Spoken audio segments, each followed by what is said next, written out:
मैं आशा रानी गुप्ता, कहानी का अगला सीन प्रस्तुत।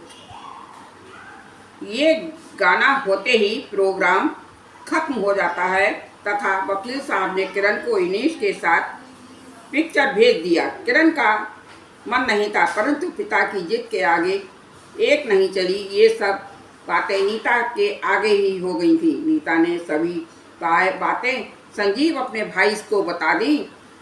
संजीव भी पिक्चर पहुंचा।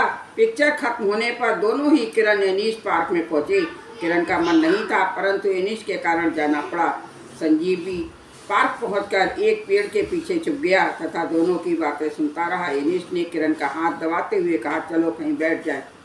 खड़े खड़े कब तक बोर होते रहेंगे। कुछ दूर पर एक बेंच थी, उसी पर दोनों जाकर बैठ गए। संजीव भी बेंच की कुछ दूरी पर एक पेड़ के नीचे छुप गया तथा दोनों की बातें सुनता रहा। इनेश ने किरण से कहा, किन्नो एक बात पूछूं, सच सच बताओगी ना?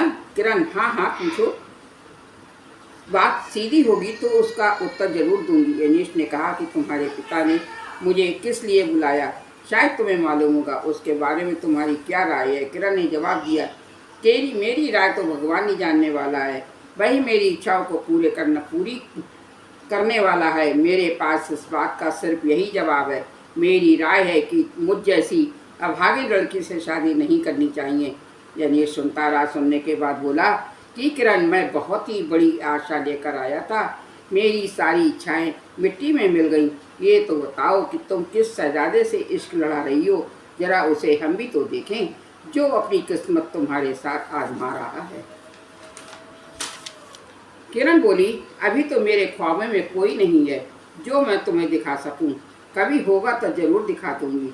दिखाने की बात तो अलग है, सारी दुनिया को सामने अपना बनाकर ले जाएगा, तभी देख लेना। दोपहर बीतने के बाद डॉक्टर ने नीता को अपने बचपन का फोटो दिखा दिया। शीला देखकर बहुत खुश हुई तथा शादी की हर रस्में पंडित से पूछ ली गई। शाम को दोनों खाना खा रहे थे कि डॉक्टर बोला, शीला, मैं तुमसे शीला नहीं बल्कि शांति कहा करूँगा। और एक बात बताओ, अगर तुम मेरे साथ शादी कर लो तो कैसा रहेगा? शीला चुप हो गई। उसे ऐसी आशा स्वप्न में भी नहीं थी, मगर उसे क्या पता था कि योगेंद्र गुप्ता ही है। रात के करीब 1 बजा होगा। योगेंद्र की आंखों में नींद नहीं थी। वो उठा और अपने सारे सर्टिफिकेट लेकर शीला के कमरे में पहुंचा। दरवाज़ा खुला था। योगेंद्र ने धीरे धीरे दरवाज़ा अंदर खिसका दिया। उसमें शीला बेखबर सो रही थी। साड़ी का आंचल खिसक कर नीचे गिर गया था। उस समय योगेंद्र ने शीला को जगाना उचित ना समझा। उसके पेट पर अपने सर्टिफिकेट रख दिए और दबे पांव अपने कमरे में लौट आया।